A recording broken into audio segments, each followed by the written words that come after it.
चलो let me start.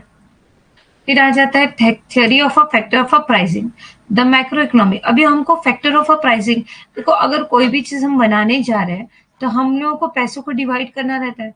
सिर्फ एक चीज बना के बनने से तो नहीं हो जाती, हमें हर चीज के बारे में सोचना रहता है। अगर हमने, जैसे मैंने आपको एग्जांपल दिया वेडिंग प्लानर, है ना, तो वेडिंग के लिए हम लोग को वेडिंग का वेन्यू डिसाइड करना होता है, मेन्यू डिसाइड करना होता है, वेडिंग के लिए क्वांटिटी डिसाइड करनी होती है कि हम कितने बारातियों को बुलाने वाले हैं, खाने का क्वांटिटी डिसाइड करना होता है कि कौन सी चीज़ कितनी क्वांटिटी में होनी चाहिए। तो ये क्या हो गया, अलग-अलग चीज़ों के लिए आपको पैसा पे करना पड़ेगा, है ना? तब जाके आपका वेडिंग मैनेजमेंट का इवेंट प्लान होगा। तो exactly in the micro economic, जब भी हम कोई चीज प्रोड्यूस करते हैं या कोई चीज मैन्युफैक्चरिंग करते हैं, तो हमें इन छोटी छोटी प्राइसिंग का ध्यान रखना पड़ता है कि हम जो लैंड यूज कर रहे हैं वो खुद का यूज कर रहे हैं कि रेंटल है, लेबर जो यूज हो रहे हैं उनके चार्जेस कितना पे कर रहे हैं, कैपिटल हमारे पास कितना है, एंटरप्रेनर हमारे साथ कितने जुड़े हुए हैं, all are the factor are contribute to the production process. Microeconomic help in the determining factor the word for the land, labor, capital and entrepreneur in the form of the rent, wages, interest and profit respectively. यहाँ पर आ जाते हैं, थोड़ा सा blur दिखेगा आपको photo, but मैंने उसको एक छोटे से चार्ट वाइज में किया है, पीडीएफ में आपको बहुत इजीली मिल जाएगा। माइक्रो इकोनॉमिक की थ्योरी क्या कहती है? तो माइक्रो इकोनॉमिक की 3 थ्योरी है, pricing, product pricing, factor pricing and theory of a welfare. अब प्रोडक्ट प्राइसिंग को हम डिमांड के ऊपर डिपेंड करते हैं और प्रोडक्शन के ऊपर दे देते हैं। फैक्टर प्राइसिंग तो ये बहुत ईजी हो गया कि आपको फैक्टराइजेशन करना है कि हमारा वेजेस में कितना पैसा जा रहा है, रेंट में कितना जा रहा है, इंटरेस्ट में कितना जा रहा है और प्रॉफिट के लिए कितना। और इकोनॉमिकल वेलफेयर, यानी हमने किसी से फंड लिया हुआ है या कहीं पर हम इन्वेस्ट कर रहे हैं, तो ये सारी चीजें हमें इकोनॉमिकली वेलफेयर को दिखाता है। कारक मूल्य निर्धारण का सिद्धांत, सुषम अर्थशास्त्र में भूमि, श्रम, पूंजी और उद्यम के कारक है जो उत्पादन प्रक्रियाओं में योगदान करते हैं। सुषम अर्थशास्त्र भूमि, श्रम, पूंजी और उद्यमी के लिए क्रमश किराया, मजदूरी, ब्याज और लाभ के रूप में कारक पुरस्कार निर्धारित करने में मदद करता है। थियरी ऑफ इकोनॉमिक वेलफेयर देखो, theory of welfare basically deal with the efficiency in the allocation of resources, yani efficiency in the allocation of resources is attained when it's result in maximum satisfaction of the people. Economic efficiency involved in the 3 efficiencies. देखो efficiency जो है ना, economical welfare efficiency 3 तरीकों में divide हो जाती है। तो पहले efficiency of allocation of resources, allocation of resources, हम पैसे कैसे कलेक्ट करेंगे? तो पैसा कलेक्ट करने के लिए लोगों का खरीदना ज्यादा जरूरी है। लोग खरीदेंगे क्यों? क्योंकि उनका इंटरेस्ट ज्यादा होगा। जब उनका इंटरेस्ट ज्यादा होगा तो वो डिमांड ज्यादा करेंगे। जब उनकी डिमांड को हम सेटिस्फेक्शनली प्रोवाइड करेंगे, तब हम मैक्सिमम प्रॉफिट अर्न करेंगे और तब हम एलोकेशन ऑफ रिसोर्सेज का बेनिफिट उठा सकते हैं। Is this clear? आर्थिक कल्याण का सिद्धांत, कल्याण का सिद्धांत मूल रूप से संबंधित है संसाधनों के आवंटन में दक्षता। संसाधनों के आवंटन में दक्षता तब प्राप्त होती है जब इसके परिणाम स्वरूप लोगों के संतुष्टि अधिकतम होती है। आर्थिक दक्षता में 3 दक्षाएं शामिल होती है। तो पहला हो जाता है, मैंने आपको एलोकेशन ऑफ बता दिया। दूसरा है एफिशिएंसी इन द प्रोडक्शन, जैसा हम एफिशिएंसी डिमांड को सेटिस्फाई करने की लेंगे, मैक्सिमम इनकम अर्न करेंगे, वैसे ही हमको एफिशिएंसी दिखानी है प्रोडक्शन में। पब्लिक डिमांड में अगर कर रही है तो हमको वो प्रोडक्ट को टाइम पे सप्लाई करना ज्यादा जरूरी है। सप्लाई कब होगा? जब प्रोडक्शन अच्छा होगा। तो हमको प्रोडक्शन पे मैक्सिमम ध्यान देना रहेगा कि हम जितना ज्यादा प्रोडक्शन करेंगे उतनी अच्छी गुड्स एंड सर्विसेज लोगों को प्रोवाइड कर पाएंगे। फिर एफिशिएंसी इन द कंजम्पशन, देखो डिमांड क्या है, बढ़ती रहेगी, तो हमारे पास स्टॉक में वो चीज अवेलेबल होनी चाहिए। कभी भी आप कोई भी शॉप पर जाओ, अगर आप एक बार उस शॉप पर जा रहे हो तो वहां पर स्टॉक अवेलेबल होगा। जैसे मैंने आपको एग्जांपल दिया था डीमार्ट का, उसका स्टॉक वो लोग एक स्टॉल बना लेते, हर एक चीज को लोग रिप्लेस डे बाय डे करते जाते हैं। उनको पता है कि ये प्रोडक्ट मार्केट में बिक रहा है, तो वो प्रोडक्ट का स्टॉक वो लोग ऑलरेडी कंज्यूम करके गोडाउन में रखते हैं कि आज ये प्रोडक्ट खत्म हो गया तो ऑलरेडी हमको नेक्स्ट डे, या अगर मॉर्निंग में खत्म हो गया तो इवनिंग में प्रोडक्ट की कंजम्पशन कंपलसरी है, तो हमको देना है। Is this clear? उत्पादन में दक्षता, उत्पादन में दक्षता का अर्थ है संसाधनों की दी गई मात्रा में अधिकतम संभव मात्रा में वस्तुओं और सेवाओं का उत्पादन करना। उपभोक्ता में दक्षता, उपभोक्ता में दक्षता का अर्थ है लोगों की कुल संतोष को अधिकतम करने के लिए उत्पादित वस्तुओं और सेवाओं का लोगों के बीच वितरण। Is this clear? Please let me know. यहाँ तक क्लियर है? Neha, Pooja, Jaya, please let me know. Is this clear? Yes, चलो आगे बढ़ते हैं। अब आ जाते हैं हम लोग यहाँ पर theory of a investment function of a scope of a micro economic, theory of a income and employment, theory of a consumption function, theory of a investment function, theory of a business cycle, theory of a annual public level and inflation, theory of economical growth and development, and macro theory of a distribution. तो पहले हमको देखना है theory of income and employment किस तरह से होती है, तो थियरी ऑफ कंजम्पशन फंक्शन क्या होते हैं, तो ये चीज हमारे लिए बेसिक नीड को किस तरह से करती है, तो आइए देखते हैं। मैक्रो इकोनॉमिक के निवेशन कार्य क्षेत्र में सिद्धांत, आय और रोजगार के सिद्धांत, उपभोक्ता फलन का सिद्धांत, निवेश कार्य का सिद्धांत, व्यापार चक्र का सिद्धांत, सामान्य मूल्य सत्र और मुद्रा स्फीति का सिद्धांत, आर्थिक वृद्धि और विकास का सिद्धांत, वितरण का स्थूल सिद्धांत। ठीक है, तो अब यहाँ पर देखो इस चीज को बताना ये है कि इनकम एंड एम्प्लॉयमेंट, हम कितना पैसा कमा रहे हैं, एम्प्लॉयमेंट कितना है हमारे पास, कंजम्पशन फंक्शन हमने कितना कंज्यूम किया, इन्वेस्टमेंट फंक्शन हमने कितना पैसा इन्वेस्ट किया, theory of a business cycle हम लोग कितना पैसा जो है रनिंग बिजनेस में लगा रहे हैं, जनरल प्राइसिंग लेवल जैसे छोटे छोटे पैसों का है, इन्फ्लेशन कितना हुआ यानी इन्फ्लेशन जैसे जैसे ग्रोथ कितनी हुई और इम्प्रूवमेंट कितना हुआ, इकोनॉमिकल ग्रोथ एंड डेवलपमेंट कहा जाएगा। फिर मैक्रो थियरी डिस्ट्रीब्यूशन, अब मैक्रो क्या होता है वो आगे हम देखेंगे, पहले हम ये चीज को अंडरस्टैंड कर लेते हैं। ये चीज का स्कोप ऑफ मैक्रो इकोनॉमिक के अंदर आ जाता है, ये सारी जो चीजें थियरी वो मैक्रो इकोनॉमिक के फंक्शंस में आ जाती है। अब मैक्रो इकोनॉमिक को हम देख लेते हैं।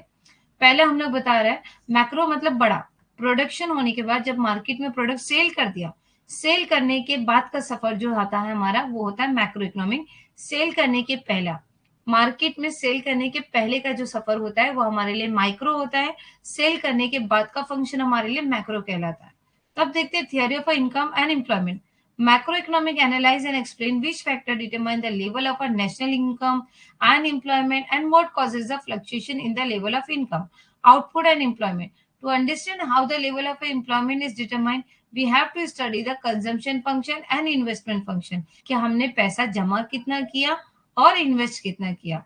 Theory of a business cycle is also part of the parcel of the theory of income and employment. देखो बिजनेस साइकिल यानी बिजनेस जो है गोल सर्कुलर हो रहा है ना, प्रोडक्शन कर रहे हैं, मार्केट में प्रोडक्ट रेडी हो रहा है, जिससे पहले हम लोग फाइनल अकाउंट का कंजम्पशन में बताते हो, है ना, ट्रेडिंग अकाउंट बनाते हैं, प्रॉफिट एंड लॉस अकाउंट बनाते हैं और बैलेंस शीट बनाते हैं। ट्रेडिंग में हमने मैन्युफैक्चरिंग कितना हुआ और प्रॉफिट एंड लॉस में मार्केट में सेल होने के बाद और सेल होने के साथ साथ जो हम लोग का एक्सपेंसेस और इनकम आई उसका रिकॉर्ड, फिर बैलेंस शीट में कितना पैसा बच गया, कितना पैसा इन्वेस्ट हो गया। तो ये क्या होता है, पूरा सर्कुलर होता है। तो हम साल भर यही काम करते आते हैं। तो business cycle is what it is a circle. तो सर्कुलर में पहले हमको देखना है इनकम कितनी आ रही है, एम्प्लॉयमेंट कितना आ रहा है।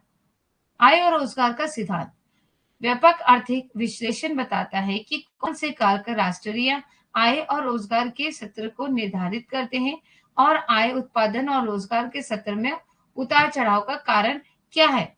इसे समझने के लिए रोजगार का सत्र और निर्धारित होता है, हम उपभोक्ता का फलन और निवेश पालन का अध्ययन करना होगा। व्यवसाय चक्र का सिद्धांत भी आय और रोजगार के सिद्धांत का एक हिस्सा है। Theory of a general pricing level and inflation. Microeconomic analysis show how the general price level is determined and further explain what causes the fluctuation in it. The study of a general price level is significant on the account of a problem created by the inflation and deflation. Price से हमें पता चलेगा price level. देखो जैसा price कम होगा ना तो हमारी ग्रोथ बढ़ती जाएगी क्योंकि डिमांड बढ़ती जाएगी, तो इन्फ्लेशन हाई हो जाएगा। तो जैसे जैसे इन्फ्लेशन बढ़ेगा या डिफ्लेशन होगा, यानी हम ऊपर चढ़े या हम नीचे उतरे, हमारा प्रॉफिट हो रहा है या हमारा लॉस हो रहा है, तो हमें ये क्या डिफाइन करता है, जनरल प्राइसिंग लेवल पे। यानी हमें एक पॉइंट पे बताया जाता है कि हमें इस प्राइस को रोकना पड़ेगा या हमें इस प्राइस को डील करना पड़ेगा या इस प्राइस के अंदर कुछ चेंजेस लाने पड़ेंगे। सम टाइम जब होता है, देखो विंटर सीजन के अंदर, विंटर सीजन में अगर आप देखोगे तो आपको एक चीज पता चलेगी कि विंटर में पेप्सी और कोको कोला के रेट जो है डाउन हो जाते हैं या 25% एक्स्ट्रा करके बता देता है, या फिर आपको 50% मतलब कुछ ना by one get one free देता है। क्यों? क्योंकि पता है कि विंटर में प्रोडक्ट कम बिकेगा। अब 3 महीना जो है कंपनी जो अपना सेल बंद तो नहीं कर सकती कि ठंडी का सीजन है, जो हैबिचुअल है, जो रेगुलर पीने वाले उनको वो चीज लगेगी। तो that time of a criteria वो लोग जो है हमेशा ऑफर देते हैं। देखो विंटर में आपको आइसक्रीम पे भी ऑफर मिलेगा, by one get one free, क्योंकि कंपनी बंद हो जाएगी 3 महीना अगर वो सेल नहीं करेगी। तो कंपनी को प्राइसिंग फैक्टर पे ध्यान देना पड़ता है कि अब ये 3 महीना हमको अगर हमारा प्रोडक्ट मार्केट में रखना है, पब्लिक के अंदर हमारे प्रोडक्ट की इमेज बनाए रखनी है, तो फिर उसलिए हमें उसमें प्राइस में चेंज लाने पड़ेंगे। एक सीजनेबल चीजें होती है जिसमें हम क्या कर देते हैं, उस प्रोडक्ट के ऊपर ध्यान देना पड़ता है। Is this clear everyone?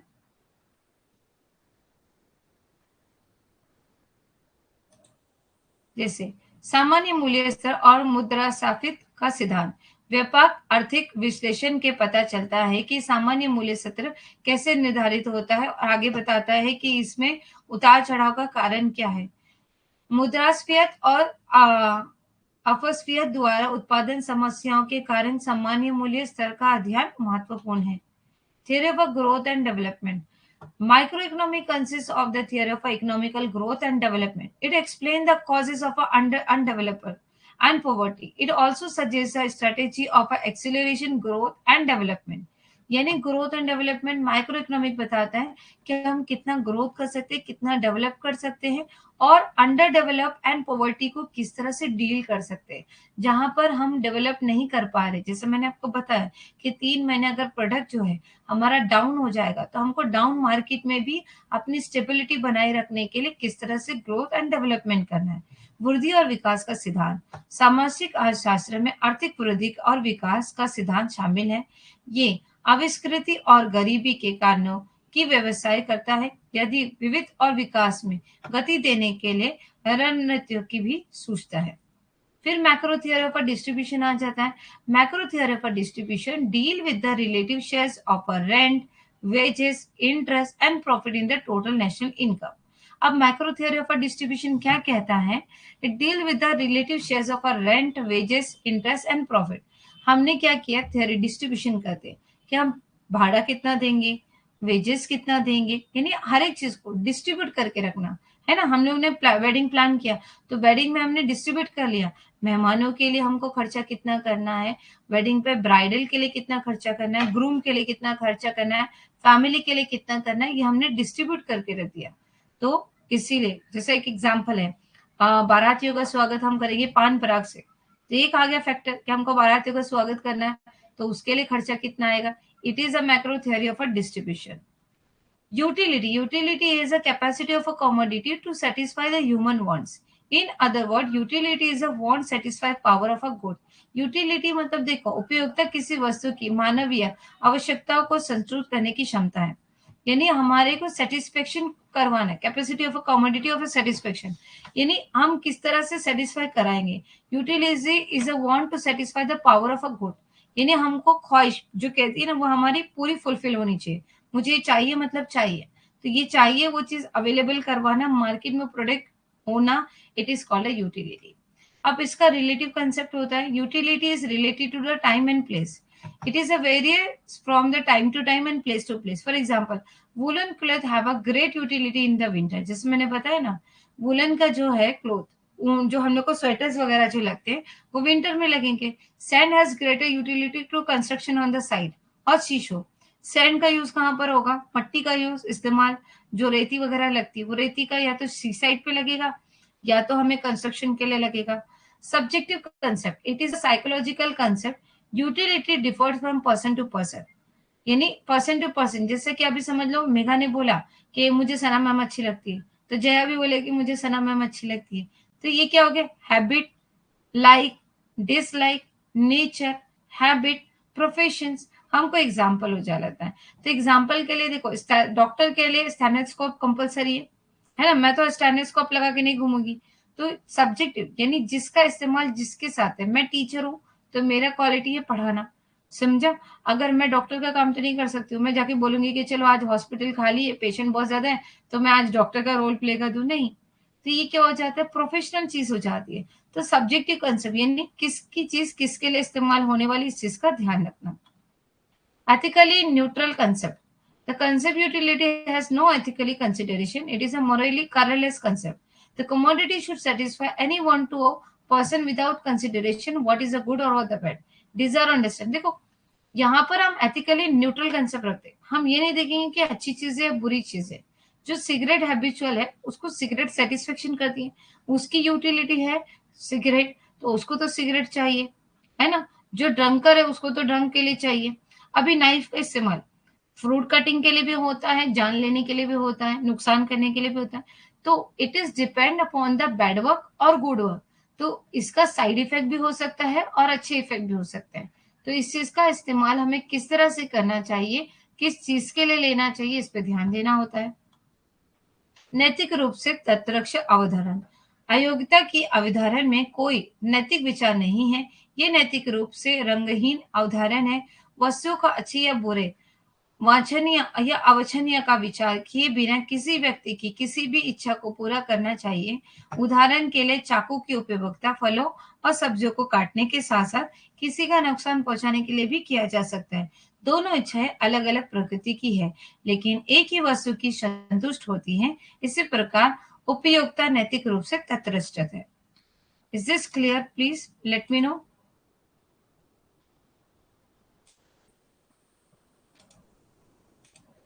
यहाँ तक क्लियर है सबको? Thank you Isha, thank you so much. Pooja, Isha, सबको क्लियर है बेटा? नेहा, चलो आगे बढ़ती हूँ मैं।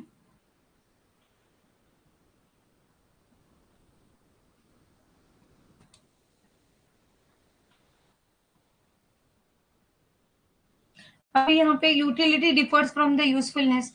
यूटिलिटी जो है हम लोग को कमोडिटी ह्यूमन वांट्स को, whether useful indicate a value use for the commodity. For example, mills has a both utility as well as usefulness to a consumer, while liquor has a utility only the addicted but has no usefulness। यानी deferred from the usefulness, यानी हम लोगों को चीजें जो है ना इस्तेमाल में आती है, मानवीय आवश्यकताओं को पूरा करने की क्षमता है, जबकि उपभोक्ता वस्तु के उपयोग में मूल्य को इंगित करती है। उदाहरण के लिए दूध की उपभोक्ता के लिए उपयोगिता और उपयोगिता दोनों है, जबकि शराब की केवल नशे के लिए उपयुक्त है। लेकिन देखो मिल्क जो है हम लोग यूज के लिए तो कर रहे है ना, तो ये यूजफुलनेस हो गया हमारे लिए, है ना।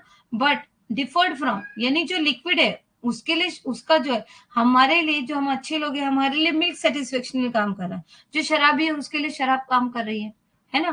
तो ये जो चीज हो गई, जिसको जो चीज सेटिस्फाई करेगी वो चीज, अब वो अच्छी है बुरी है वो जाने दो, बट सेटिस्फेक्शनली चीज क्या हो रही है वो देखना था। Utility differed from the pleasure. A commodity may possess a utility, but it may not give any pleasure to the consumer. For example, like हम जो चीजें इस्तेमाल कर रहे हैं, ये यहाँ पर क्या हो रहा है, वस्तुओं का आनंद के लिए नहीं ले रहे हम, आनंद के लिए उपयोग नहीं कर रहे हैं, लेकिन मतलब कंपलसरी हमको चाहिए। अगर हम बीमार हो जाते हैं तो डॉक्टर के पास जाते हैं। अब डॉक्टर इंजेक्शन देगा तो हम बोलेंगे खुशी खुशी को इंजेक्शन लेना पसंद करता है? नहीं पसंद करता है। बट वो टाइम होता है इंजॉयमेंट के लिए हम जाते हैं, यस डॉक्टर आज मेरा मन किया आइए मुझे इंजेक्शन दे दीजिए। नहीं, वेदर वी रिक्वायर्ड, मतलब कहीं ना कहीं ना चाहते हुए भी उस चीज को एक्सेप्ट करना और उस चीज को लेना, ये चीजें हमारे लिए क्या हो जाता है, प्लेजर। यानी उसका हम प्लेजर नहीं दे रहे, बट हमको ये चीज जरूरी हो रही है लाइफ में लेना। Utility differed from the satisfaction, ये बहुत अच्छा लगता है। Causes of a consumption, satisfaction in the end result of a consumption, they are interrelated but still different concept. A thirsty person drink a glass of water. Since the water has a capacity to satisfy the thirst, causes a consumption, they have satisfied ever the result। देखो कौन सी चीज हम consume करेंगे, जो चीज जिससे हमको satisfaction होगा। मुझे प्यास लगी है तो प्यासा इंसान पानी पी के ही प्यास बुझा सकता है।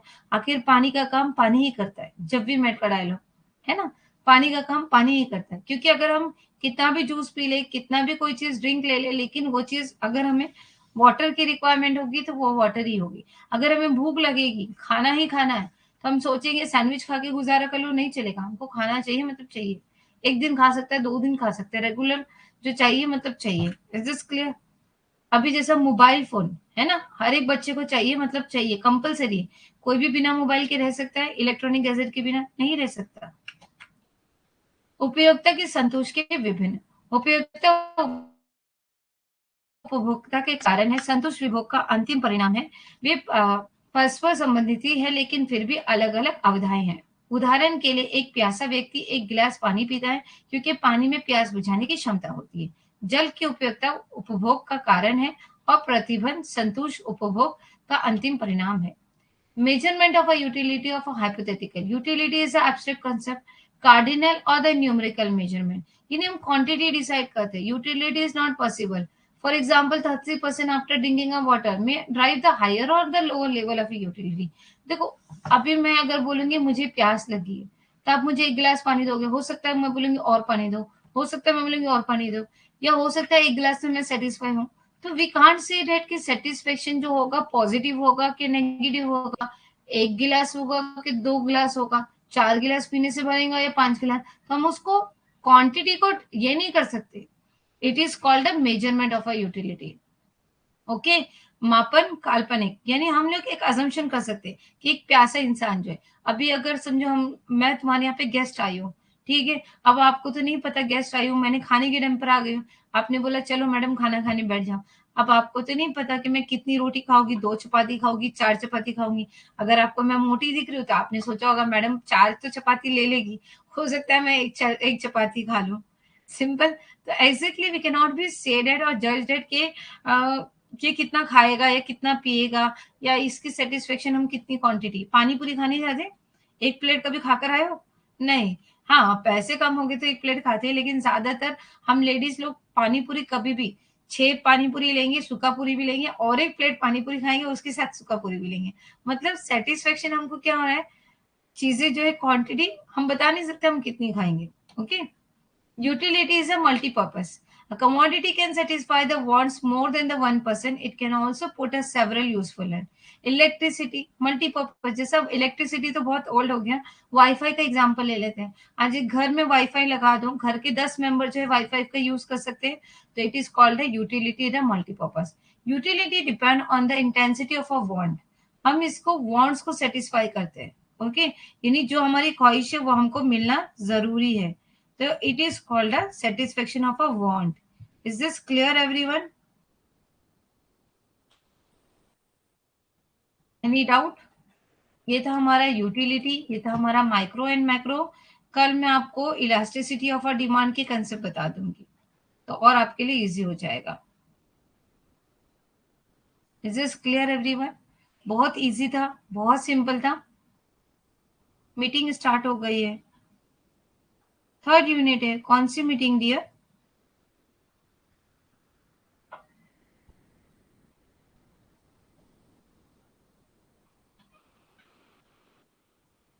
ओके ओके, तो डियर ये चीजें last slide repeat, last slide में एक minute, depend on the intensity of a want, यानी जैसे जैसे इंसान की ख्वाहिश होती जाएगी वैसे वैसे हम उसको चीजें दे जाएंगे। For example, a hungry person find a more utility in food than the person who is not hungry. अभी समझ लो मुझे भूख लगी है तो मैं ज्यादा खाना खाऊंगी, जिसको भूख नहीं लगी वो कम खाना खाएगा। तो ये डिपेंड करता है हमारी वांट, यानी हमको कितना चाहिए, डिपेंड हमारी चाहत पर है कि मुझे 1 प्लेट खाना खाना है, 2 प्लेट, जैसे पानी पूरी का एग्जाम्पल यहाँ पर भी आ जाएगा कि मैं पानी पूरी खाने गई, तो हो सकता है 1 प्लेट में ही मेरा पेट भर जाए, हो सकता है 2 में हो जाए।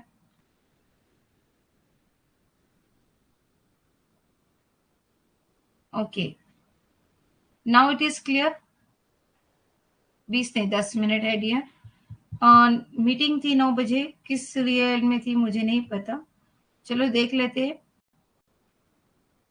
हाँ, सर का मैसेज आया है, ज्वाइन द मीटिंग, 10 मिनट पहले दे दिए। ठीक है, ये इकोनॉमिक्स की यूनिट चल रही है, थर्ड यूनिट। हमारी यूनिट 1 फिनिश हो गई है, यूनिट 2 फिनिश हो गई है, यूनिट 6 फिनिश हो गई है। अब लाइन से जाने की ख्वाहिश थी आपकी, इसीलिए मैंने हम यूनिट 3 स्टार्ट कर लिया है, यूनिट 3 का हाफ हो गया है। ठीक है, चलो कोई बात नहीं, अभी आप सब लोग मीटिंग ज्वाइन कर लो, मैं भी मीटिंग पर आ जाती हूँ अगर है तो। ठीक है, let me meet on the meeting. सारे नोट्स वगैरह मैंने पूरे प्रीवियस अपलोड कर दिए हैं, सो आप लोग वहाँ चेक कर लो। और कोई डाउट कोई क्वेरीज है तो मुझे बता दो, फिर कोई इशू नहीं आए फिर ज्योति सर से मुझे बहुत डांट पड़ जाती है कि ये नहीं हुआ वो नहीं हुआ। ठीक है, तो एनी डाउट एनी क्यूरीज, फिर इंशाल्लाह हम कल मिलेंगे। और कल हमारा इलास्टिसिटी ऑफ अ डिमांड पर भी होगा, इलास्टिसिटी ऑफ अ सप्लाई पे भी ले लेते हैं, मोनोपोली पे भी लेना बाकी है। ओके, सो ये सारी चीजें करेंगे। ओके ओके, चलो bye bye everyone, take care. No issue, आप एक बार रिकॉर्डिंग देख लेना, अगर कोई डाउट आएगा Garima, so let me ask, I will explain you. Okay, चलो बाय बाय। ओह! कोई बात नहीं गरिमा, अपने तबीयत का ध्यान रखो और जो भी डाउट, जो भी क्वेरी है मुझे पूछ लेना। I will definitely help you out. Okay? चलो bye bye everyone, take care.